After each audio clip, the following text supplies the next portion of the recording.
Ifra Haugesund i Rogaland til Frankrike og Spania. Min prærie er endeløs og svart, og livet mitt er ensomhet og fart. Jeg er en asfaltkåva, jeg grir en Scania. Jeg vet at det er mange som beklager, og kanskje er du også en av dem som synes din bak i trailer er en plage, for du ikke slipper fort nok fram. Men ikke glem at det er beinhard jobbing, og bringer bare fram i all slags vær.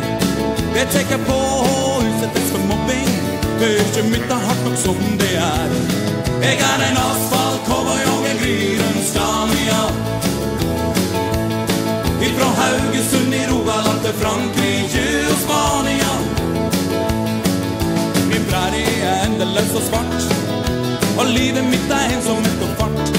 Jeg er en asfaltkåva, jeg grir en Scania. Asfaltkåvoi, asfaltkåvoi.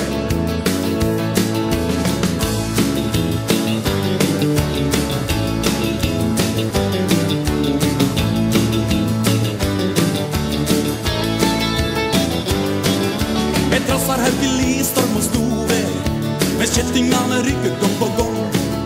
Jeg savner i en ferjekø ved Getsø, den måtte på en autobahn er lang. For tror at livet mitt er fest og jenter, men alle mine tanker gikk til deg, som sitter i bygden i der best og venter, og det beger en omveng heim. Jeg er en asfaltkåva, jeg grir en Scania. Ifra Haugesund i Rogaland til Frankrike og Spania. Min prærie er endeløs og svart, og livet mitt er ensomhet og fart. Jeg er en asfalt